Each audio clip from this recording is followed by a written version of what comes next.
Okay, hi Nastasia, how you doing? Okay, we got your cover, I got your presentation up. I would recommend using an image in the cover. I really think so. I mean, we've been talking about the beauty, natural beauty of Denver, and we've been talking about that since week one.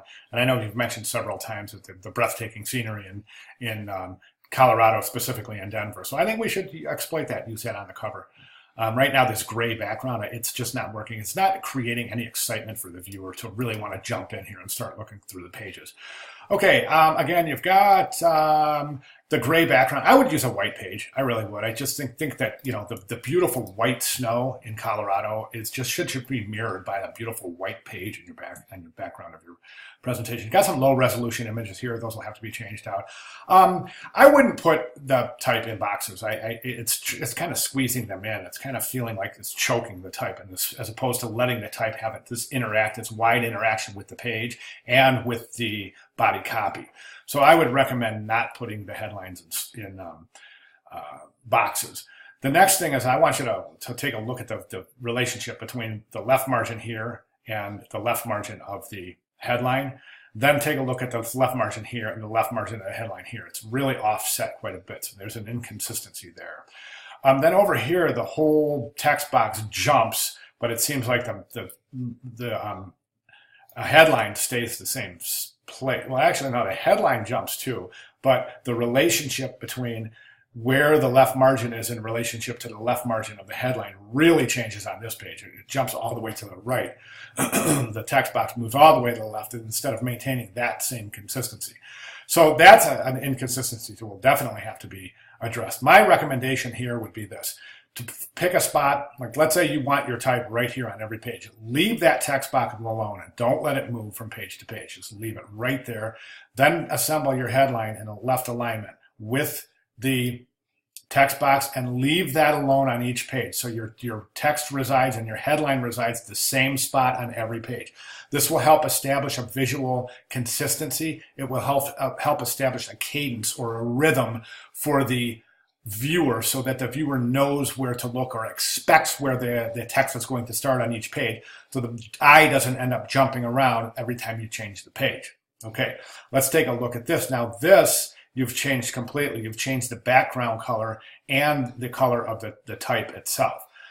You've also, in this page, you've taken the text block, the body copy, and you've changed the color of that and placed that in a box. So you've got a box for your headline and a box for your type. And I just don't think you need all these boxes. Allow your typography to have a breathing relationship with the entire layout as opposed to putting it in jail, so to speak, putting it in a box. So again, I would recommend the same typographic treatment on this page, where you have the same headline, same type treatment, and then the same location on each page. Same thing here, consistent with this page, or however you decide to assemble the type on the right-hand side of the spread. Okay, and then keep that consistent. Consistency and typography is going to be key to developing a good cadence, a good rhythm for the presentation. Same thing here. Again, you got your headline, your body copy, and then you can assemble your graphics according to your grid throughout the rest of the page.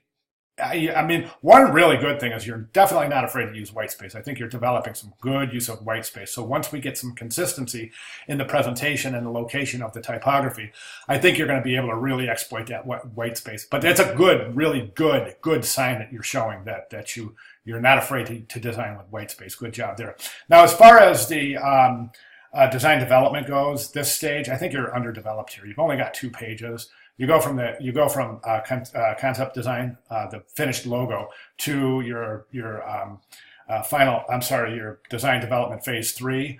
But you've only got a couple of examples. You've got 1 poster, a shirt, the phone, a flag, tickets, and the website, or I'm not sure what that is. The website.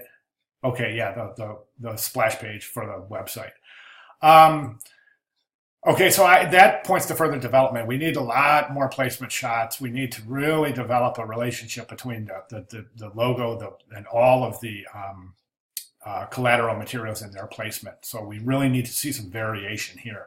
Remember all of those suggestions for different things, and just take a look through some of your classmates' examples too, for some nice examples of different ideas for placement of the not only the pictograms, but also, you could mock up your tickets, you could show more flags, banners, outdoor graphics, arena graphics, indoor event graphics, environmental graphics, banners, kiosks, vehicle wraps, airport graphics. The sky's the limit here. It just really goes to creativity and imagination. Okay, so those would be my recommendations moving forward. If you have any questions, comments, or other, please let me know. Thank you.